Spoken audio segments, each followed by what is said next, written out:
উৰুকাৰ কাৰণে এইটোকে উঠাই লওঁ আৰু দেই ৰাইজ।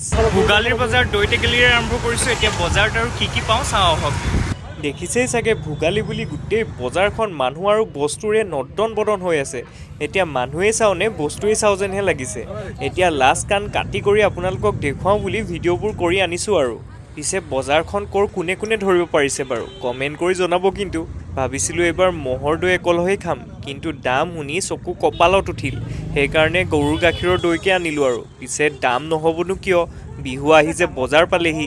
বাৰু বজাৰত কিন্তু কাঠ আলু, মাটিমাহ, সান্দহ, জহা, বৰা, কোমোৰা, মিঠা আলু, নানান ধৰণৰ পিঠা পনা সকলোবোৰ ওলাইছে। কিন্তু এতিয়া কওক আপোনাৰ উৰুকাৰ প্ৰস্তুতি কেনেকুৱা? হাঁহে মাহে খাবনে, ৰৌ বৰালি খাবনে, মাংস পুৰি খাবনে, ভাজি খাবনে, ফেমিলিৰ লগত খাবনে, ফ্ৰেণ্ডছৰ লগত খাবনে, নে কেনেকৈ খাব ৰাইজ? ৰ'ব আৰু অলপ বস্তু দেখুৱাব বাকী আছেই। ইমান বস্তু ওলাইছে বজাৰত। জালুক, বাঁহৰ চুঙা, হাঁহৰ কণী, থেকেৰা, মিৰিকা বিলাহী, বাঁহগাজ, আনকি ঘৰুৱা শুকতি, শুকান মাছ চব ওলাইছে। সকলোবোৰ ল'ব নোৱাৰিলেও কিন্তু বস্তুবোৰ দেখিলে মনটো একদম ভাল লাগি যায়।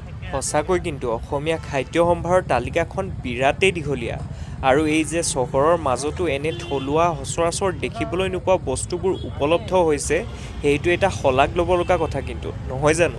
আৰু অসমীয়া খেতিয়কসকলক কিন্তু তাৰ কাৰণে ধন্যবাদ দিবই লাগিব। গতিকে চহৰতে হওক বা গাঁৱতে হওক, নিজৰ সামৰ্থ্য অনুসৰি আমাৰ সংস্কৃতিটো ধৰি ৰাখিব পৰাটোহে আচল কথা। বাৰু বেছি গভীৰ হ'ল চাগে, যিহেতু আজি উৰুকা, সকলোৱে উলহ মালহেৰে ভোগালী বিহুটি উপভোগ কৰক। আৰু মোলেও মৰমত পিঠা পনা পঠাব পাৰে কিন্তু। ধেমালি কৰিছোঁ দেই। শেষত সকলোলৈকে ভোগালী বিহুৰ আন্তৰিক শুভেচ্ছা জ্ঞাপন কৰিলোঁ।